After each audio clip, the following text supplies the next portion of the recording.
I'm Niko Tamurian, joined as always by Matt Hauswirth. I do mean as always. Partners in crime at this point, right? It's a regular thing, right? Absolutely. And listen, we were both there covering the SU Clemson game. Not what Orange fans were hoping for, but almost kind of what you expected, obviously, because Clemson is so good. Oh, they're in a class of their own. There's a reason they're the #1 ranked team in the country. And I think, a lot of people going into this game, the way Syracuse played them the last 2 years, figured that this would be kind of a close game. That's the reason it was on national TV in prime time. But I think as we all learned, this is a much different Syracuse team than we saw those last few years. Absolutely. So now the key, you got to even out that record at 2-2. Western Michigan coming to the Dome, noon kickoff on the new ACC Network channel. Few things about the Broncos we'll get to in a minute. We're going to give you our 3 keys, what Syracuse needs to do to make sure they do get that win. They are, by the way, a 5-point favorite as of Monday night. So I'm going to start with the quarterback position, and I mean this in a couple ways. Number one, he's got to be protected, and that's not all on the line, as Dino Babers said, but Tommy has to be protected,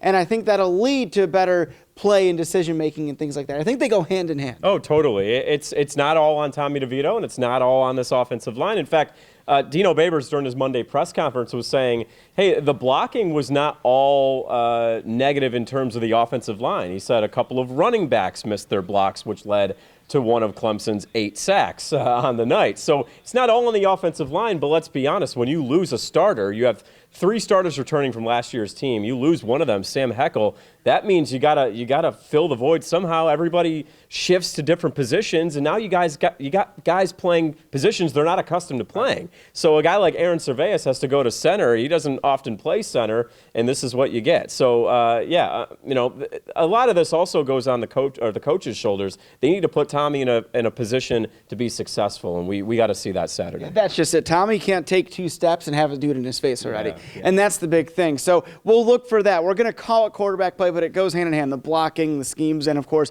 we think that'll lead to better decision-making. My second key here goes on the defense. For a while, I think they played well against Clemson. Yeah. I think they really have to try and slow down Western Michigan. John was Sink completing 70% of his passes. And this is a guy we remember from Kalamazoo last year, making it a game in the second half. So there's a lot of guys. Bellamy's back in the backfield. This is a Western Michigan team that is explosive offensively, 57 points against Georgia State. The same Georgia State team, mind you, that beat Tennessee in Knoxville. So for any casual fan that just sees, oh, they're a MAC team, the Broncos or whatever, this is going to be a tight game. I still think Syracuse gets it, but I think it starts with that defense. We have to see the defense that we saw against Liberty. And if we see that, that means making it tougher with Sink. You can't let him complete 70% of his passes.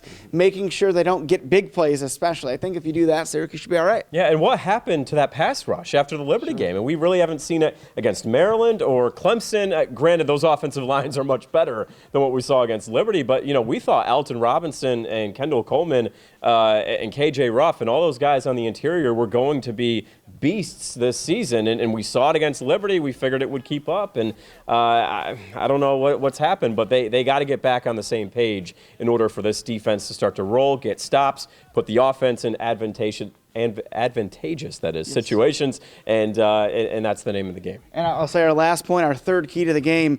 For me, I think it's more about, we say coaching. And what I mean from that standpoint is we saw Dino Babers after the game. He didn't like that some of the guys went in the tunnel, didn't listen to the alma mater. And he brought them back out to the blockhouse after the game. He talked to them. He was animated. Yeah. And when I asked him about it after the game, he's like, you know what? We're disappointed. They needed that talk. And he said it to you today. We can't let Clemson become 2 losses. And so that's why we say coaching, not necessarily from the standpoint of they got to do this, they got to do that.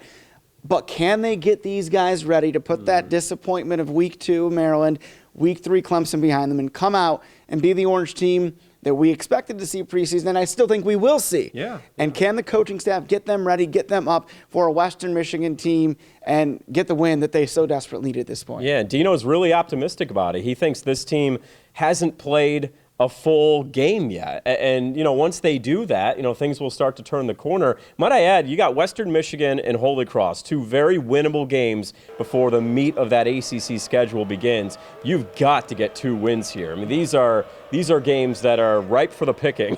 Yeah. And you got to get those. You move to 3-2 when you go on the road at NC State. You get a bye week in between there, and that's when you start to rest up a little bit, maybe get Sam Heckel back, and things can start to roll here. But we got to talk about Tim Lester, too. Absolutely. Western Michigan head coach, who, of course, as you know, I wasn't covering the team here at the time you were. He's a great guy and was here in Syracuse for a while. Yeah, well, it wasn't a surprise to anybody that talked to him that he became a head coach, and especially just 2 years after he left Syracuse or was let go under the Scott Schaefer regime. But I think you hit a great point. Last year we talked about some familiarity because he recruited Eric Dungy. Yeah. Now the only guys that were on the team when he was here are redshirt seniors, somebody like Antoine Cordy, of course.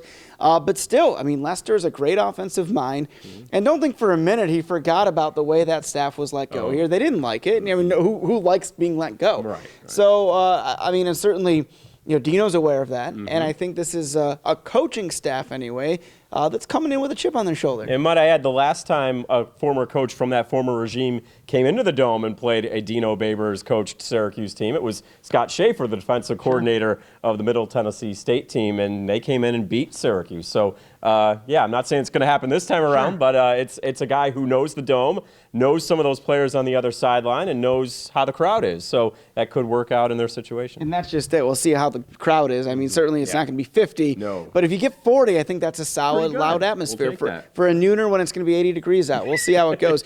All right, so those are our 3 keys to the game. For Matt Hauswirth, I'm Niko Tamurian. We'll see you on Saturday.